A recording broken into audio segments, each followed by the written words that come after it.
Hey there, ghosts. I finally have what probably everyone has been asking for, yet not asking for. I couch it both ways because there's some give and take here. What we're talking about is the best sniper rifle and scope combo to use for long range shooting. Now, I also have a bit of a mea culpa in here. By the way, don't forget to stick around to the end of the video. I will give you some updates on the Ghost Gamer News site. But let's get to it, shall we? First off, that's right, I've got the Recon A1. I love this rifle. I love the design of this rifle. I'm a huge fan of its design. It's a bullpup sniper rifle. That just, it appeals to my sensibilities as a minor ammo sexual. But anyway, let's talk about this here. Um, this with this loadout here, as you can see, the two biggies to keep in mind are the ATPIAL X3 and the TARS 101. These are two you want. But there's one other thing, and this is where the mea culpa comes in. I don't know if you noticed, but I am not using ballistic advantage. So I'm not getting a range boost here. Now this is critical for this to work, okay? Ordinarily, when you're shooting long range shots, the better range score you have, the better, right? Yeah, sure.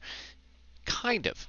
In this case, you actually don't want it, because without it, you can actually make use of the full reticle on the Recon A1 to accurately plan your shots. So, as an example here, I'm out at 600 meters, and I am going to hit pretty much exactly where I intend here. I mean, we're not talking some sub-MOA accuracy here, but good enough for Ghost Recon Breakpoint. So let's talk about the reticle here first. Just a hair below the crosshair itself is 200 meters, okay? Bottom of the crosshair, just a hair below, is 250, 300, 350, 400, 450, 500, 550, and then 600 right here, okay? So we're 600 meters out, and I'm going to take my shot.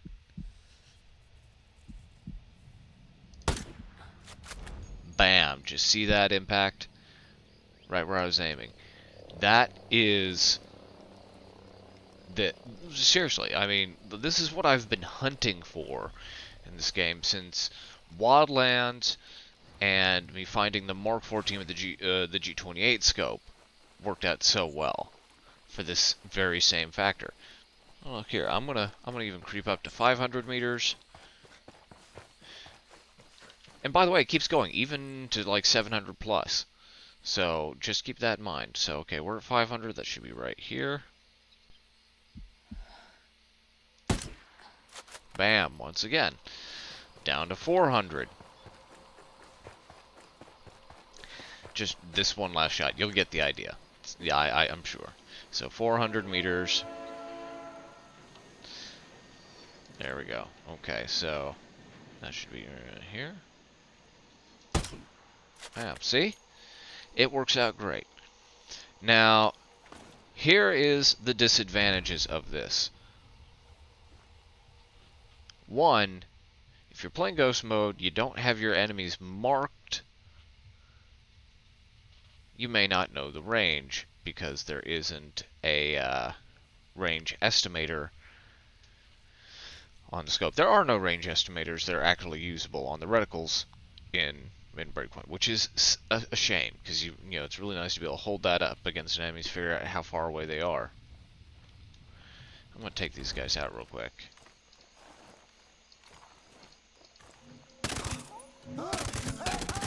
There we go.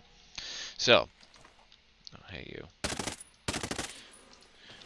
Anyway, really exceptionally useful, but caveats with this. Number one, It's the Recon A1. Its damage is not spectacular. It's actually the lowest damage sniper rifle in the game, in that it takes 15 shots to destroy a landscape. Mark II. That's a shame. However, the increase in accuracy for your shots, if once you get really comfortable with it, is a nice trade-off, because you're able to hit headshots much easier.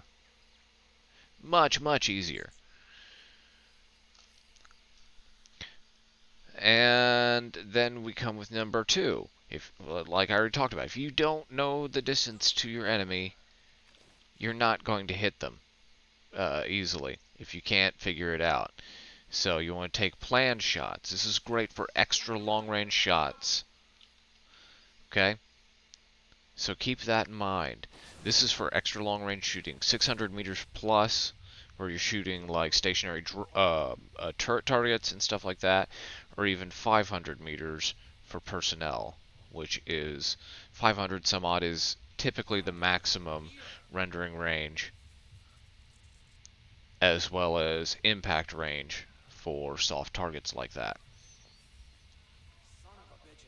Now, number 2, it can be a lot harder to hit things like helicopters and vehicles, unless you've already estimated the positions where they will be passing. Now, if it's a helicopter coming in because reinforcements have been called, that's a little challenging. Or if you're chasing down a random convoy you saw that was passing by, it's going to take you more work if you haven't tagged it to plan your distance. But still, like any good game, there's a balancing act. And any good weapon, it's a balancing act. You've got to figure out, do the pros outweigh the cons? Sure, you can have ballistic advantage and the TAC-50 and not really have to worry about range as much. You'll still have some bullet drop to deal with, but not that much. And it's relatively easy to compensate for in some cases. You also, with the bugs in the game, it can be a little bit of a challenge if you're utilizing the armor buster rounds of the sniper class, because it's kind of bugged how the range is working on that. You'll shoot off your 3 rounds and then your range stat will boost. It makes no sense, but anyway, things like that make it a little more of a challenge. That's kind of why I'm playing Panther class right now, because it's best suited for it. Because also you'll potentially be using your sniper rifle at closer distances, just because without the range boost of ballistic advantage, all of your weapons have less range. So you'll be using your sniper rifle at closer ranges more often than not, just because it's easier to compensate for versus an SMG or assault rifle. But yeah, okay, that's it though. The Recon A1 with the TARS 101 and no ballistic advantage and no range booster or MAWDA, LDA, or any of that, actually makes for really effective sniping. So, this is the only sniper rifle that you can really do this with. We already saw the G28 you could do it with, once again with the TARS 101 scope. But, yeah, it's a crapshoot. It's definitely a challenge to figure out, okay, what am I doing here and stuff. So, it's all about what style you want to play. If you want to actually, play a sniper role and be exceptionally accurate with your shots, this is what you want. If you want to play a marksman role, or still try and compensate and just do ridiculous amounts of damage, TAC-50 with the skill. Now, with the ballistic advantage. Now, the advantage of not having ballistic advantages, I can load up with Rolling Thunder, Slim Shadow, and Sensor Hack. And this will help quite a bit, in that, especially if I'm doing an elite mission where I'm dealing with both drones and personnel, you get that extra 10% damage boost there, plus Rolling Thunder, on your sniper rifle. So you get 40%, 50%. You get 50% total boost to damage with these two versus drones.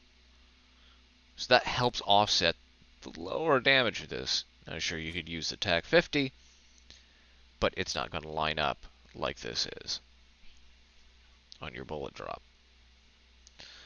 So it'll be compensating more.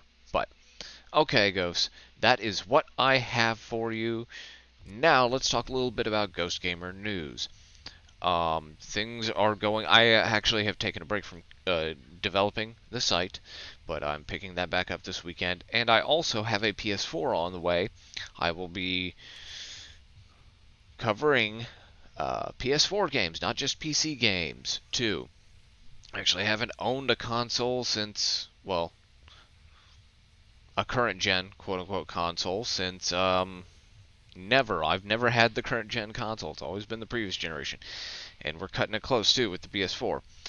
But one of the first games I will be covering is Ghost of Tsushima. Those of you who know me know this is a game that I've been wanting for a while. And that was kind of the final straw that broke the camel's back and made me decide to buy a PS4. So we will be covering lots of games like that. Now, as far as console games go, I will probably be covering less of the FPS style games because I prefer to play those with a mouse and keyboard. So as long as there's a PC release, I will still be covering those. Thankfully, the genres we're talking about, stealth focus and sniper focus and things like that, is still relatively niche, and there's not going to be a lot of games that I will miss out on combining the PS4 with the PC, and eventually probably a PS5. But I will still need you to help submit content. I am not going to put all of this content myself. I will be releasing original content maybe once or twice a week. The rest of the content will be content you write and submit, or content that others have written with my own spin on, linking off to them, of course. So that's how it's going to kind of start. It's going to be a news aggregator site like Slashdot with original content. It's going to be Slashdot Plus. So just keep that in mind. But there's some really cool features that I think you will like in finding info about games you're interested in, the type of games you're interested in, the content you're interested in. It'll be really useful. And once again, if you produce content for sniper and stealth games and the like, submit it. Let me know. Don't forget to check out the Ghost Recon the Ghost Gamer subreddit, which I will link to in the video description. And alright, that is all I've got for you, Ghosts.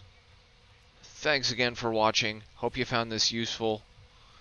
We will we'll probably be skipping next weekend's video again, so I can focus more on the Ghost Gamer news site and possibly playing some PS4 games, like Horizon Zero Dawn, which I've been dying to play. Even though it is coming out on PC hopefully soon, I think I'm going to play it on PS4, because I will already have it.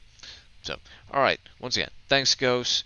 Don't forget to like, share, subscribe, and let me know if there's anything else you would like me to cover, anything you would like to see covered on the Ghost Gamer news site. Until then, maybe I'll see you in